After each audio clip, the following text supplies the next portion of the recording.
Olá, gente! Hoje a gente vai falar um pouquinho sobre acentuação gráfica.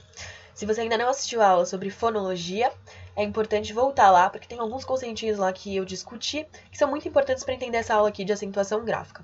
Eu vou, claro, revisar alguns conceitos que vão aparecer, mas para entender de uma forma mais clara, é melhor dar uma olhada naquela aula de fonologia. Então, se você ainda não assistiu, volta lá na aula de fonologia, para depois vir para essa de acentuação gráfica. Então, vamos lá.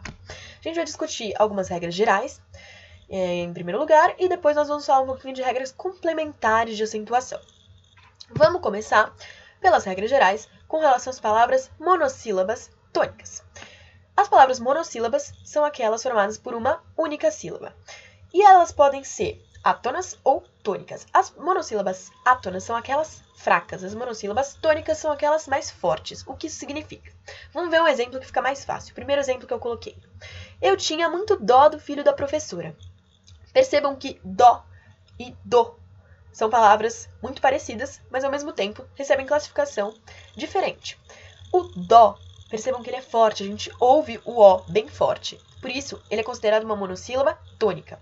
O do, por outro lado, o som do o some. Eu vou repetir a oração para vocês perceberem. Eu tinha muito dó do filho da professora.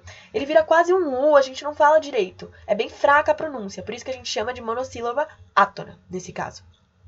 Qual que é a regra, então? As monossílabas átonas, que são aquelas mais fraquinhas, elas não recebem acentuação. As monossílabas tônicas, por outro lado, recebem acentuação quando terminadas em a, e, o, seguido ou não de s, e os exemplos eu coloquei ali, já, pé, pó, todas as monossílabas tônicas, terminadas em a, e ou o, são acentuadas. E também quando terminadas em ditongos abertos. Ditongos abertos, o que significa isso? A gente pode pronunciar as letras de uma forma diferente. A gente pode falar e ou é, por exemplo. O e é uma pronúncia fechada. O é uma pronúncia mais aberta. Mesma coisa acontece com o ou o ó.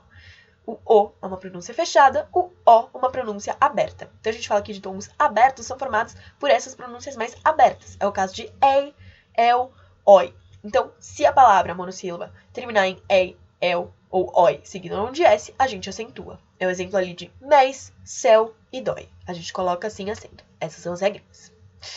Depois nós vamos para as nossas palavras oxítonas. O que são palavras oxítonas? Palavras oxítonas são aquelas cuja última sílaba é a sílaba tônica. O que é a sílaba tônica? Sílaba tônica é aquela que é a mais forte. Como que eu faço para lembrar, né, para ver, identificar qual que é a sílaba tônica? Eu chamo a palavra. Isso eu falei no outro vídeo de fonologia, voltem lá para dar uma olhada. Bom, quais são as regras das oxítonas? É bem tranquilo isso aqui, porque de certa forma é muito parecido com a regra que a gente acabou de ver com relação às monossílabas tônicas. As oxítonas terminadas em a, e ou o, seguido não de s, recebem acento, e aqui a diferença é que palavras terminadas em em ou ens, se forem oxítonas, também recebem acento. Os exemplos que eu coloquei: xará, jacaré, giló, armazém e parabéns. São exemplos de oxítonas que terminam nessas letras e, portanto, recebem sim acento. Neste caso, os ditongos abertos, assim como no caso das monossílabas tônicas, também recebem acento. Papéis, troféu, herói, tudo isso tem acento. Então, sem grandes novidades aqui nas oxítonas, basicamente as mesmas regras, com uma pequena diferença com relação às monossílabas. Agora, quando a gente vai para as paroxítonas, aí, meu amigo, aí que fica complicado. Paroxítonas são palavras cuja penúltima sílaba é tônica, cuja penúltima sílaba é a mais forte. Aí são várias as terminações que levam à acentuação gráfica no caso das oxítonas. Exemplos aqui, exemplos não, todas as terminações que levam à acentuação. L, I seguido ou não de S, N, U seguido ou não de S, R, X, PS, A seguido ou não de S, ão seguido ou não de S, ou uns. Todas essas terminações levam à acentuação. E eu coloquei exemplos aqui. Cônsul, júri, pólen, bônus, revólver, tórax, bíceps, órfã, órgãos, álbum. Se vocês analisarem cada uma dessas palavras, vocês vão ver que são paroxítonas, em primeiro lugar, ou seja, penúltima sílaba é a tônica, e, em segundo lugar, terminam em uma dessas letras aqui. Outra regra de paroxítona é no caso de ditongo, aqui não precisa ser necessariamente aberto, se o ditongo é seguidor não de S, ele recebe acento nas paroxítonas. Lembrando que é um ditongo, que eu acabei não falando nos outros casos, isso tem a explicação na aula de fonologia, ditongo é um tipo de encontro vocálico. Eu tenho um encontro vocálico dentro de uma mesma sílaba. Peguem aqui a palavra, por exemplo, água. Eu tenho U seguido de A dentro de uma mesma sílaba. Isso eu chamo de ditongo. Pois bem, uma observação importante e que pode facilitar aqui na identificação das regras que levam à acentuação de paroxítonas. Se eu tenho uma paroxítona terminada em N, antecedido de E, como é o caso de hífen, ela recebe acento, porque se vocês voltarem nas regrinhas, se a paroxítona termina em N, ela recebe acento. Portanto, algo curioso ocorre quando eu coloco essa palavra no plural. Quando eu coloco, por exemplo, a palavra hífen, que é uma paroxítona terminada em N e que, portanto, recebe acento, no plural, ela vira hífens, terminado em ENS. Quando paroxítonas terminam em ENS, elas não recebem acento. Portanto, hífens, no plural, não tem acento. Por que isso acontece? Isso decorre de uma regra que a gente chama de regra da inversão. Quando uma palavra termina em com uma letra, ou enfim, com um conjunto de letras, que leva à acentuação de palavras oxítonas, eu não posso usar essa mesma regra nas paroxítonas. Ou seja, regras de oxítonas não se repetem no caso das paroxítonas. Vamos voltar nas regras das oxítonas. Percebam que uma das regras é que palavras terminadas em EM ou ENS recebem acento se oxítonas. De acordo com essa regra da inversão, esse critério da inversão, as regras das oxítonas não servem para as regras das paroxítonas. Eu não posso repetir regras. Portanto, palavras terminadas em EM ou ENS não podem ser acentuadas se forem paroxítonas. E é o que acontece no caso de hífens. Hífens é uma paroxítona terminada em ENS. Como essa é uma regra de acentuação de oxítonas, eu não acentuo essa paroxítona. É estranho? É um pouco, porque a palavra no singular tem acento e a palavra no plural não. Mas é essa a regra. As únicas hipóteses em que a gente foge dessa regra é no caso de palavras terminadas com AM, porque nem no caso das paroxítonas, nem no caso das oxítonas, palavras terminadas em AM recebem acento, então não existe essa regra da inversão. E no caso de ditongos, porque em ambos os casos a gente tem acentuação de ditongo. Mas para todo o resto serve essa regra. Se a regra serve para palavras oxítonas, ela não serve para palavras paroxítonas e vice-versa. Guardem esse exemplo do hífen, que ele é bem importante. Bom, para tentar facilitar um pouco essa questão das regras das paroxítonas, são várias as tentativas de formar uma frase ou um termo ou alguma coisa para a gente lembrar das terminações. A minha preferida é linurchão. Linurchão tem algumas terminações de paroxítonas, então palavras terminadas em L, I, N, U, R, X, A e ão são acentuadas quando paroxítonas, mas ficam sobrando alguns casos, que é o caso de terminação em PS, uns e ditongos.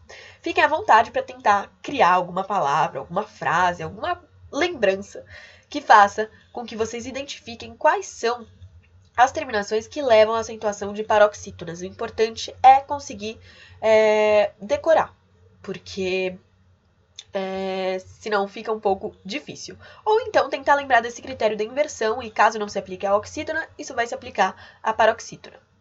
Mas esse critério da inversão reconheço que leva um pouco de insegurança por parte dos alunos, eles não costumam gostar muito de usar, então tenta decorar as terminações que fica mais fácil.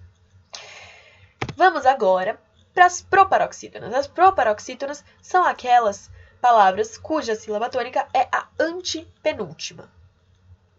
As proparoxítonas são muito tranquilas em sentido de acentuação gráfica, porque todas, sem exceção, recebem acento. Todas são acentuadas. Exemplos que eu coloquei: pirâmide, matemática, trânsito, médico, enfim. Qualquer que seja a proparoxítona. Se a antepenúltima sílaba for tônica, não tenha dúvida, coloque acento. Ela vai ser acentuada. Essa é uma regra que não tem exceção. Isso facilita um pouco pra gente, diferentemente do que acontece nas paroxítonas, que tem um monte de regrinha chata. Mas nesse caso, não tenha dúvidas, acentua. A gente termina agora as regras gerais e vamos para as regras complementares. Vamos falar um pouquinho sobre I e U na segunda vogal do hiato. Para começar, vamos fazer um remember aqui do que vem a ser um hiato. Eu falei isso na aula de fonologia com mais detalhes. Hiato também, assim como o ditongo, é um encontro vocálico. Porém, no caso do hiato, a gente tem um encontro de vogais em sílabas diferentes. Eu tenho uma sílaba seguida da outra, mas elas estão... Aliás, eu tenho uma vogal seguida da outra, mas elas estão em sílabas diferentes. Vamos ver os exemplos que vai ficar mais fácil de entender. Nesse caso de acentuação, essa regra complementar, vocês têm que lembrar dos casos em que a gente tem hiato, ou seja, vogais seguidas em sílabas diferentes, em que a segunda vogal é I ou U. Só serve nesses casos. Bom, se o I e o U, enquanto segunda vogal do hiato, estiverem sozinhos na sílaba, vai ter acento. Exemplos aqui na primeira parte da tabela. I e U sozinhas, recebe acento. Saída, raízes, saúde, ciúme. Percebam que em todos esses casos, vou pegar o primeiro exemplo, saída. Eu tenho A seguido de I, encontro vocálico. Porém, eles estão em sílabas diferentes. O I, ele está sozinho, não tem mais nenhuma letra com ele na sílaba. Portanto, ele vai receber acento. Essa é a regra. Agora, vamos para a segunda parte da tabela. I e U seguidos de S. Quando isso acontece, continua tendo acento. Faísca, egoísmo, balaústre, jaús. Em todos esses casos eu tenho hiato. A segunda vogal do hiato é I ou U. E o I ou U está seguido de S. Tem S na mesma sílaba do I ou do U. Nesse caso, continua havendo acento. Porém, se eu mudo a letra, se a letra não é mais S, vamos para a terceira parte da tabela. I e U com outra letra. Se o I ou o U, segunda vogal do hiato, tá em uma sílaba acompanhado por outra letra que não seja S, a gente não coloca acento. É o caso de raiz, sair, saúl, transeunte. Percebam que em todos esses casos eu tenho hiato. Em todos esses casos, a minha segunda vogal é I ou U e está seguida de uma letra que não é S. Não colocamos acento. I e U seguidas de NH. Esse é um caso excepcional, né? Casos em que a gente tem, mais uma vez, hiato, I e U, segunda vogal de hiato, tão sozinhas na sílaba, ou seja, pela regra geral a gente colocaria acento, porém, a sílaba seguinte começa com NH. Quando isso acontece, não há acento. Exemplo, rainha, moinho, campainha, graunha. Nesses casos, são casos excepcionais que a gente não coloca acento. Existem também outros dois casos que vale mencionar aqui, eu coloquei na parte de cuidado, que é no caso de paroxítonas, em que a gente tem I e U na segunda vogal do hiato, e há um ditongo antes do I ou do U. É o caso de feiura e boiuno. Lembrando, ditongo, encontro vocálico, porém, nesse encontro vocálico, os sons vocálicos, eles estão na mesma sílaba. Vamos pegar feiura, por exemplo. Em feiura, percebam que eu tenho 3 sons vocálicos seguidos. E, I, U. E e I estão na mesma sílaba, fei, formando, portanto, um ditongo. O I e o U, que estão seguidos, estão em sílabas diferentes. Temos aqui um hiato. Quando eu tenho hiato, I ou U, na segunda vogal, mas há antes um ditongo, eu não acentuo. Caso de feiura, caso de boiuno. E por último, nesse caso de hiatos também, com I e com U, se a repetição da vogal nesse hiato, I ou U, a gente também não acentua. É o caso de xiita, 2 I seguidos, formando hiato, ou sucuúba, 2 U seguidos, formando hiato. Quando há essa repetição, nós não acentuamos. Próxima regra. Verdade. Isso é uma questão importante. Teoricamente, com relação a nomes próprios, nós não costumamos seguir a acentuação gráfica. A pessoa registra um nome da forma que ela quer. Porém, se nós fôssemos seguir as regras de acentuação gráfica, pergunto a vocês: Luiz é ou não acentuado? A resposta é depende. Depende se esse Luiz foi registrado com S ou com Z. Por quê? Como a gente acabou de ver, a regrinha que a gente acabou de ver, quando eu tenho I ou U, segunda vogal do hiato, seguida de S, a palavra recebe acento. Porém, se eu tenho I e U na segunda vogal, I ou U como segunda vogal do hiato, seguida na sílaba de uma letra que não seja S, a gente não acentua. É o que acontece quando Luiz é escrito com Z. Ou seja, quando Luiz é escrito com S, a gente acentua. Quando Luiz é escrito com Z, nós não acentuamos. Mas isso é só, né, pensando teoricamente, se a gente fosse aplicar as regras de acentuação gráfica, cada um escreve o nome do jeito que quer. Mas, enfim, se perguntarem de acordo com as regras de gramática, Luiz é acentuado ou não, a resposta é depende. Agora sim, vamos para a próxima regra complementar, com relação aos verbos ter e vir. Os verbos ter e vir, eles recebem acento quando na terceira pessoa do plural. Tem e vem. Os alunos têm, tá no plural, coloca acento circunflexo, muito medo daquela professora. Ou então, eles vêm, plural, acento circunflexo, para São Paulo todo ano. Tem e vem no singular não recebem qualquer tipo de acentuação. E nos verbos derivados de ter e vir, como por exemplo, intervir, convir, manter, conter, todos esses são formados a partir deles, a terceira pessoa do singular recebe acento agudo e a terceira pessoa do plural recebe acento circunflexo. É o caso de ele intervém, acento agudo. Eles intervêm, acento circunflexo. Ele mantém, singular, acento agudo. Eles mantêm, plural, acento circunflexo.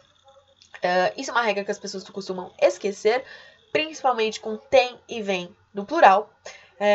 Mas é importante lembrar, porque principalmente no vestibular, se for escrever uma redação e etc., lembrar desse tipo de regrinha, que é bem importante.